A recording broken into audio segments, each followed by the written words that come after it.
Welcome to Aware. We are dedicated to communicating information that inspires your positive growth and change. Are you interested in a peaceful planet? Are you interested in optimal health? Are you living with purpose? Are you enjoying your life? We realize each person can make a difference, and our mission is to empower your awareness. The choices that you make in every moment shape your life, and we encourage you to realize that you have your own answers and to always listen to your own truth. We invite you to stay aware. Hi, I'm Lisa Garr, and welcome to the Aware Show Health and Mindset series, where I get to speak with experts about what our life is looking like in our new normal going forward. How do we embrace change? How do we adapt to the daily changes that are happening sometimes hourly? So what we get to do is we get to learn solution-oriented techniques. And it's so much easier when we connect in a community like this, when we're watching this show together. Even though we're not physically close, we are connected in some ways. So thank you so much for joining me. So has your surgery been canceled due to the current pandemic? Or maybe are you afraid to go to a doctor's office for a doctor's visit in fear of being next to people in a waiting room, or having to adapt to some of the hoops you need to jump through with telemedicine these days? Well, Dr. David Hanscom, who is my guest today, quit his complex spinal surgery practice to dedicate his life to stopping unnecessary and harmful surgeries and ending chronic pain. And he did all of this before the COVID crisis. Why? Because inflammation and all chronic disease should be addressed before any type of surgery. I'm so grateful for this conversation. Welcome, Dr. Hanscom. Thank you very much. I'm very, very happy to be here. Lots to talk about. I understand that you're an orthopedic spine surgeon, and you're known Correct. for helping people in chronic pain, but now you're speaking about COVID-19, and I'd like Right. you to explain, if you can, the link between the two. It turns out that chronic pain is a function of threat. So when your body's under threat, you are on alert, which stimulates your body's immune system to defend itself. So a threat can be viruses, bacteria, an animal or predator, it can be physical or mental. It also turns out what we've learned with the whole process that mental threats are processed the same way as physical threats. So the end result is anxiety. The problem that humans have compared to every living creature is that we have consciousness. So we can't escape our thoughts. Every human being is subjected to threat in the form of negative thoughts. So what happens as you get older with repetition, you have more and more progression of these thoughts. They become stronger and stronger. The brain gets sensitized to them. It gets memorized and embedded. In fact, the current definition of chronic pain is that it is an embedded memory that becomes connected with more and more life experiences, and the memory cannot be erased. That's the current neuroscience definition. So it's like riding a bicycle. Once those circuits are in your brain, they're there. So what happens when you're under threat, again, your thoughts are a threat, your inflammatory markers go up in the form of what's called cytokines. We've all heard of the cytokine storm. Anxiety just says danger. It is not a psychological construct. So your body says danger, and you react. Mm-hmm. And then what happens when the cytokine storm happens? If we haven't heard of that, what happens when the cytokines actually increase in the body? That's when the body sees a lot of danger, right? Or experiences it. So first of all, cytokines are little proteins. So they're like little switches all over your body. There are trillions and trillions of them in your body. So the cytokines are the final switch that turns inflammation off or on. So there's inflammatory cytokines and also anti-inflammatory cytokines. So what you're trying to do in chronic pain is actually go from inflammatory cytokines to safety cytokines. So the essence of solving chronic pain is feeling safe. So the essence of the COVID epidemic is also these cytokines which cause inflammation. The inflammation becomes so strong that you actually literally drown yourself in inflammatory fluid. People can't breathe. So it's called ARDS, called Adult Respiratory Distress Syndrome. So that's what cytokines do. They're the final switch that says yes or no, I'm inflamed or I'm safe. Interesting.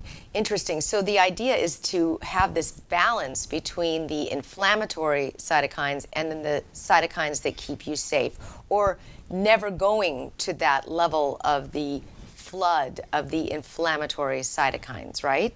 Did I get that right? Right. Okay. Yes. Okay. I mean, every So every this day is you the have to have difference. inflammatory. Sorry, this is the difference between the immune system working to recover from this illness and the immune system failing to not recover from this illness. Now, if you could share with us, I understand that you had COVID-19.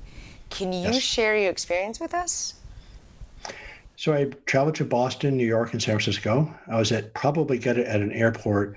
This is before those were considered high risk places. This is way before. This is clear back in March 10th. So I got home, felt great. Actually worked out in the gym very hard with my trainer that morning. But about 4 o'clock in the afternoon, I got hit like a brick with just fatigue. Not really a fever, but I felt like I had chills like a fever, but my fever actually didn't go up. So I had aches, fatigue, and I just slept and I slept and I slept. But that was about it. No stomach issues, no other issues at all. That lasted for about 4 days. It took me another 4 or 5 days to feel better, and then I've been fine. So I tested positive. I have antibodies for it. And so it happened pretty easily for me. Did you lose your sense of taste or smell during that process? I did not. You did not. Okay. Just Right. curious. It reacts in different ways. But so basically, your experience was your body going into an inflammatory response and cooking out the illness with the fever, and you didn't go into the extra, my medical term here, the extra inflammatory Right. response. What do you call it? So it's called the cytokine storm. But see, we don't think it's a cytokine storm. So the people that are at risk for dying start with an elevated level of cytokines. In other words, you have a normal curve that goes up and down. And so when you cross that curve where the lungs start to flood out, that's what we call a cytokine storm. So we don't know, we're not so sure that the cytokines are spinning out of control. But what happens if you start with elevated cytokines, in other words, in chronic pain, you're under constant threat. Every chronic disease has elevated cytokines. So I just wrote a booklet, as you know, there's 10 different things you can do to decrease your cytokines before you get sick. So if you look at this graph, the green line is a normal cytokine rise. The blue line is the viral load. In other words, you are exposed to the virus, it grows in your body, your immune system clears out the virus. And then if you look at the green and blue lines, why then you're fine. If you start with a higher cytokine load, that same curve goes above the threshold, you're in trouble. Every person has at least 10 things they can do to actually lower the cytokines before they actually get sick, which would dramatically improve your chances of surviving. I work with a team of people, sort of inadvertently a think tank with Dr. Stephen Porges of the polyvagal theory, some other very smart people around the country. So we meet about 4 to 6 times per month and simply discuss these issues. What Dr. Porges has taught us is about the fight, flight, or freeze mode. And so in the fight or flight, you're fighting off the bacteria. You have the inflammatory cytokines. But if you remember, the immune system and inflammatory response are two different things. In other words, the immune system protection from the bacteria, the inflammation is a reaction to clean the bacteria out. So there's about 20 different things you can do before you get sick to drop your cytokine load. So for instance, Wait, can I ask you a quick question before we get into that? sure. Because I want to hear about that. But is this the reason why people with pre-existing conditions are more susceptible to the fatality of COVID because they're already on that higher part of the graph, and then the immune system then spikes beyond that? Absolutely. Right. Okay, so question then, millions and millions of Americans live with autoimmune diseases, but they Right. don't have the full effect of it, or maybe they're in their 20s, 30s, 40s, and they're not experiencing the full effect of it. Are they less likely if you live with maybe a thyroid disease, millions of people do, or does it have to be on the higher side of the more extreme side of the autoimmune dysfunction? Is there a range, do you know? Well, we don't actually know that data. I mean, for me personally, I went to medical school and I honestly did not really think about cytokines until about 4 months ago, even before the epidemic started. So I started to learn about these little switches all over the body. So it turns out that every chronic disease, diabetes, cardiac disease, peripheral vascular disease, Alzheimer's, Parkinson's, all have elevated inflammation. So it's not just the autoimmune people. Every one of those diseases has well-documented inflammation. So I didn't know that. So I was shocked to look at the literature and realize that probably the basis of all chronic disease and aging, by the way, is due to chronic inflammation. So that's why, for instance, anxiety is a physiological problem, which means is how the body functions. It is not psychological.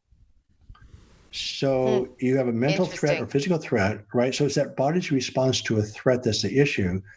So you can be a marathon runner. For instance, there's a marathon runner in Park City who died from COVID. So I don't know him. I don't know what the risk factors were. But if you're into this anxiety, obsessive driven behavior, there's a high chance he wasn't risk free. So anytime you have chronic anxiety, your cytokines are elevated because you're under threat. So there are ways of lowering that load. Right. Yes. That type of training can absolutely cause that. And the inflammation is also related to the chronic pain that you experience in your practice with the back pain. Correct. It goes hand in hand.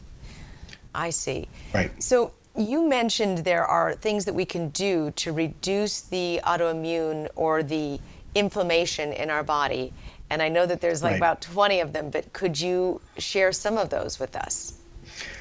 So again, let's go back to the one essence of this whole program is that if you start with lower cytokines, you have a much less chance of dying. Essentially, every person that has died has had an elevated inflammatory markers, every one of them. So what you can do, there's certain things like, for instance, what you want to do is stimulate the autonomic nervous system called the parasympathetic nerves to be stimulated. It drops down the immune system. So for instance, just sit there right there for a second, drop your shoulders. So there's a process of just taking about 8 breaths per minute, slow breathing for about 5 minutes, and just be relaxed. And what you've done there, you've actually stimulated your vagus nerve. It actually drops down your cytokines. The other data that has stunned me is that we talk about this intermittent fasting, which I am a surgeon. We don't eat well at all. It's horrible. But the data on inflammation is stunning. Absolutely knocks down the inflammatory markers. So it's not just for weight loss, which can happen, but the primary reason to do intermittent fasting, for instance, is drop down the cytokines. So and that's when you fast for about 10 hours. That's the range, 10 to 12 hours. So basically it's 14 to 16, sometimes 18 hours. So what I've started to do, I was so compelled by the data, I started doing it myself, which is unheard of. I just don't do diet things. I hate it, but it's not that bad. Right. I skip breakfast and I won't eat till noon. I also have arthritis on my hips and knees. And I would say my arthritis pain is down by about 60% already within 2 weeks. Wow. But the data, it's paper after paper after paper says the intermittent fasting actually drops down the cytokines. It's fascinating. So the other thing is anxiety. So I wrote a whole book on anxiety called Back in Control, A Surgeon's Roadmap to Chronic Pain. The reason why I quit doing spine surgery, it turns out that the mental pain, the anxiety is actually the bigger problem. It turns out we're actually doing spine surgery on anxiety. It doesn't work very well. The success rate of surgery for back pain is about 22%. That's not very good. Wow. And probably 70% of spine surgery should not be done. The reason why I quit doing spine surgery is I would see 3 to 5 patients every week with literally their lives taken away from them from failed surgery. Then I was watching hundreds and hundreds of patients go to pain-free just by learning how to calm down the nervous system, feel safe, calm down. So the way you decrease anxiety is not like being more active or busy or distracting yourself. You actually use tools that actually drop down your cytokines. So mindfulness, meditation, exercise, deep breathing, all these things that be drop down your body's chemistry. So anxiety drops through the floor. You're changing your body's chemistry. Brilliant, brilliant. So that is incredible. There's so much to learn here, and I really appreciate your sharing with us what we've just learned about dropping our cytokine responses by doing the many things that Dr. Hanscom is mentioning. I will also mention that this is our fund drive here, and I really would love it if you could donate $75 to this wonderful station, and we will give you this wonderful book by Dr. David Hanscom, Do You Really Need Spine Surgery? And it's how to take control, basically from a spine surgeon, of your anxiety levels and the mind-body relationship to reduce inflammation, which is actually the cause of all disease. It is the cause of chronic pain. The whole key here is to reduce inflammation and strengthen your immune system. This is key. So if anyone here is watching that has chronic pain or anxiety or stress, you can find out the relationship between all of those things and viruses. So please give us a call right now, 877-378-8669, or please donate online at freespeech.org. And you could get this incredible book, Do You Really Need Spine Surgery? And it's about taking control of inflammation in the mind and the body to strengthen your immune system. I think it's necessary for everyone to know this, especially now. Please give us a call, and if you can, please donate $75, and we will send you we will send you the book, 877-378-8669, or donate online at freespeech.org. It supports our wonderful network and also really will support you. I so appreciate this. So in addition, Dr. Hanscom, with what you were talking about, can you share the story about the woman who really was thought to need spine surgery, in a wheelchair, 10 years, chronic back pain, and on a high dose of opioids, which is a whole nother piece of this conversation, and how you supported her? First of all, I was a person who thought surgery was always the answer, very definitive to get things fixed. This woman came in, she's about in her 60 years old. She had been in a car wreck, had a slip and fall injury, and she had been in a wheelchair in chronic total body pain for about 10 years. She came in with a curvature of her spine of about 60 degrees. That's a significant curvature of her spine. And probably 90% of the spine surgeons, including myself historically, would have done a major spine fusion on her from top to bottom. So you see right here, there's a pretty big curvature of her spine. If you notice on the bottom right corner, there's a little bit piece of metal that's called a pain pump, where they actually put morphine into the blood vessels through this pump. So she's in high dose opioids, wheelchair for 10 years, and she was not very open to these ideas, and she disappeared. She came back a year later, and I was sort of dreading to see her because she wasn't very pleasant when I saw her the first time. And I walked in the room, no wheelchair. She was standing up, no narcotics, no pain. I'm going, what happened? So she had read the book Back in Control. She started to learn the tools, actually calm down her nervous system. And that's been about 8 years ago. And I still see her off and on. She's working out at the gym. She's back in school. She has no limitations. Wow. And she still has that curve. So the data shows there's actually no correlation between scoliosis and pain. And again, one of the reasons I quit spine surgery, because we were doing 1 and 2 level fusions 30 years ago that weren't working. Now we're doing 10, 12, and 14 level fusions with horrible complications rate that don't work. So you look at her, if she had the surgery, her life sort of would have been over. And I see that all the time. So that's what's been so, and that's what sort of compelled me to quit, because the surgery the last 5 years has become way more aggressive. The business of medicine has really taken away our capacity to talk to our patients. And you walk into a room, decisions are made on the first visit. I don't know you, you don't know me. Let's say you're going through a difficult time in your life, your cytokines are elevated, which, by the way, when your cytokines are elevated, your chance of getting infected are double. I saw a paper this morning on total knee replacements that if you had elevated stresses, catastrophizing anxiety, depression before surgery, you had double the infection rate. Double. Oh, my goodness. Who doesn't? Because who doesn't have a right. So, right. So, and I also noticed the last 7 years of my practice, by going through rehab, like 12 weeks of rehab before the surgery, I don't think I had any major deep wound infections, which is unheard of. I mean, I didn't do the surgery anything differently, but I didn't know the link between calming down the nervous system and these cytokines. There's one tool also I'd really strongly recommend to readers to look at called expressive writing. With expressive writing, so if you write down your thoughts and tear them up, They did a research project where they actually did little punch bumps in people's skins. And when they did the expressive writing, it cut the time in half to heal the incision, in half. And I'm going, what? So now we understand cytokines, understand the direct effect on the tissues. So we don't, and I know the original author, Dr. Pennebaker, who started the research in the 80s, we don't know why it works, but there's something about expressive writing that actually helps the body defend itself. It's remarkable. So expressive writing, plenty of sleep. What are some of the do's and what are some of the don'ts in order to decrease inflammation? So number one, understand anxiety. That is the body's response to a threat that just says danger. And there's a whole series of tools to actually lower your stress chemicals. Number two is anger. When you remain angry about something in the past, your cytokines are really elevated. And people with chronic anger die. They die 7 years earlier. They have double heart disease, double suicide, double anxiety, double depression. So holding on to anger is not a psychological issue. It's deadly for your body. Autoimmune disorders go up. It's a deadly process. The expressive writing is a big deal. Sleep, major factor. And then you've heard about exercise and diet, which are true. But again, the anti-inflammatory diet is interesting. If you want to do that, that's very powerful. For me personally, the intermittent fasting is very compelling.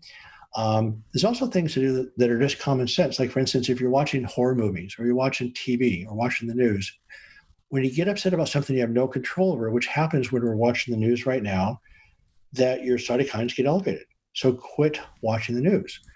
But the last one, which is fascinating, we've had lots of success with this in our workshops, is a sense of play, which means curiosity, gratitude, awareness, and just enjoying what you're doing. Again, you go from the inflammatory cytokines to the anti-inflammatory ones. And there's a marked sense of wellness and being when you're at play with other people. So again, it changes your body's chemistry from these threatening cytokines. So it's, again, safety versus threat. So that sense of play, whether you're at work or at play, makes a huge difference. Right now in the COVID epidemic, we have the worst of all worlds. The number one way to create anxiety is uncertainty. Okay, we could not have more uncertainty than we do right now. So understand that's not going to go away. So if you want to stay agitated, in other words, the more legitimate your agitation, paradoxically, the higher the chances is that you're going to get sick. So you're worried about getting sick. The chances of getting sick are actually higher. Now, you don't want to suppress it because suppressed emotions are also a threat. So that's where the tools come into play, which is well beyond the concept of the show, but there are very distinct ways to actually lower your cytokines. We were in this state of anxiety before the acknowledgement of the COVID outbreak. So it was the perfect petri dish for this type of outbreak to occur. So it really is up to us to manage our levels of anxiety and stress. Very important, which is why a show like this is so important, and your book is so important. And it gives us knowledge. I love the knowledge, but the action is also equally as important. And that's what I love, that this is filled with action steps, the do's, the don'ts, in order to really reduce inflammation. It's vital for you, and it's vital for everyone you come in contact with. That we have to remember that our health is everybody's health at this point. How we take care of ourselves is how we take care of the community and the loved ones around us. This has become so obvious throughout this entire exposure, and I'm grateful for that, because I think it's about time that we start to protect ourselves and learn about our bodies. And with the underlying message of protecting our loved ones and others, what a great motivation. So once again, because we're in our fund drive, if you could please give us a call and donate $75 to Free Speech TV. We appreciate your donations. You will get a copy of Dr. Hanscom's book, which is Do You Really Need Spine Surgery? And it talks all about the link between inflammation to reducing inflammation to strengthen your immune system. The phone number to call, 877-378-8669, or donate online at freespeech.org. All you have to do is select the donation amount, the $75, and the Aware Show, and you will see Dr. Hanscom's book in there. And this is something that is so necessary right now, about learning the ways to address chronic pain, who's in chronic pain, And I mean, we're sitting at our desks all day, possibly sitting in a bed to, watch your computer. We're staring at the news. Let's really learn the action steps on how to reduce inflammation so we can address things like chronic pain, anxiety, and really truly address the virus in this entire conversation. Now, I understand on your website you have a free pamphlet for people as well so that they can learn more, which we really also appreciated. And the website is backincontrol.com, which is also down below there, so that Dr. Hanscom's website can be accessed. We love when you give us free things for our audience so that we can empower people as well. And we also appreciate everyone's donations. I'm glad that you're feeling better, and I'm really grateful for this think tank, and I'd like to have you back on because there's a lot that you're learning at this point, right? Well, I'm excited about it. I mean, I had not expected this think tank to explode like this, but we're looking at things more carefully. And what I'm really excited about, I mean, what people forget that chronic pain is actually a massively bigger problem than the COVID epidemic, right? The opioid crisis, alcoholism, the whole thing, right? So that's still a huge problem that we sort of become used to. But what's happened with the COVID epidemic is forced us to put our heads together. And all of a sudden, well, first of all, I went in chronic pain myself 30 years ago. What happened about 2 weeks ago is a 30-year search of how could I go from being a fearless surgeon to an anxiety panic attack in one day. So I thought it was psychological. It turns out that it was probably a cytokine storm. Anxiety is an inflammatory disorder. It is not psychological. So all of a sudden, I felt like a 30-year journey for me came to a quick end. I go, wait a second, this is it. And I went to psychotherapy for 13 years. I did everything I could to solve the problem. And I did not link my mental stress with the body's response. So remember, your mental threats are transformed by your body into a defensive reaction. And when that reaction is sustained, people get sick. And the data's been around for a long time. So I can't even put into words how excited I am what's going to happen in the next 3 months as we put this together. And we're working very hard, actually. I mean, idealistically, each person actually would take the tools to heart. We would not have an epidemic right now. We would not, right, Beautiful. right. So, but we're also going to the phase where we're actually looking at once you get sick, there's still ways you can do with different medications in a protocol that reads the body more carefully to still help people survive. So we're still going the second route. Fantastic. Well, I'm so grateful that you shared this with us now. I'm so grateful for your contribution to all of this in real time.